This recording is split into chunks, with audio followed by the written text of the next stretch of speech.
with racing. Then you'll love the new betting brand for racing fans.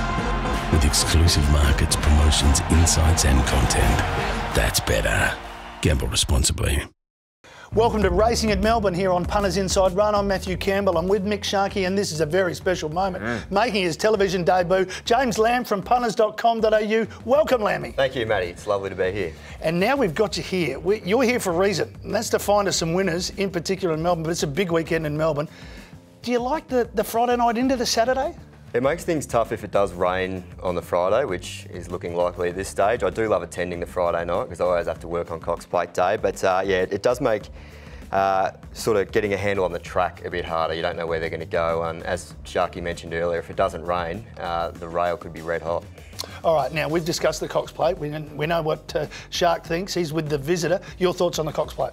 Yeah, I can't go past Anamoe. I've been with him the whole way through. He obviously got very close in this race last year and he hasn't gone backwards. He's won 4 Group 1s since. And yeah, I don't think the usual suspects can beat him now that he's drawn so well. I think that was the only way they could possibly beat him is if he drew badly, but he's drawn barrier 4. He's going to get the perfect run in transit. So yeah, the El Bodegon is the X factor. I can't get around him as a little Shetland pony. I know it's rich for a short, stocky bloke to be potting the horse in stature, but yeah, just the hustle and bustle of the Cox Plate has me a little bit concerned about El Bodegon. What about Sharkie? Drawn 1. I know face value, everyone says, oh, Barry 1, that looks great. Is there a chance if Alligator Blood comes across, El Bodegon comes across, he could get shuffled back and be in an absolute vault searching for a key to get out at the 200? Yeah, there's obviously a bit of pressure on Jamie Carr to make sure he does anticipate the jump because, yeah, if he ends up 2 or 3 back on the fence and it does rain, that is not where you want to be.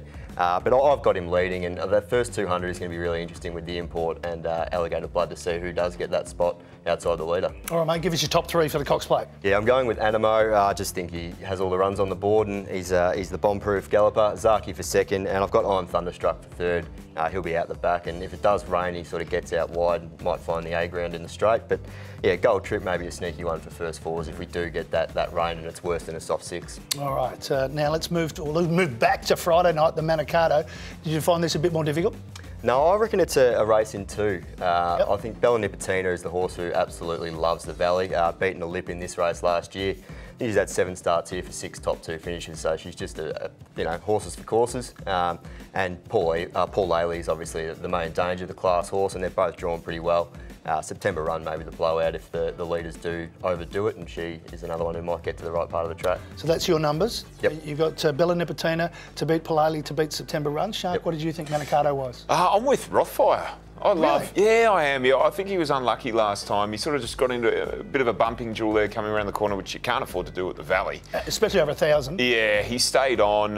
Paul Laley, I think, is the obvious danger. I'm throwing Best of Bordeaux in. I reckon of the 3-year-olds, he might be the strong one that gets the 1200 right out, whereas Coolangatta, probably want to see her do it against the older horses. You're just showing your penchant for French wine, that's all you're doing. Bonjour. I've got Laley on top. I think September Run runs better 2nd up, and we know that we'll need a bit of luck to win the race, but did get the luck to win the William Reid at Group 1 at the Valley before.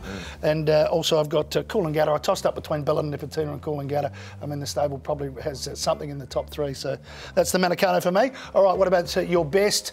Let's start with best on Saturday. Best on Saturday.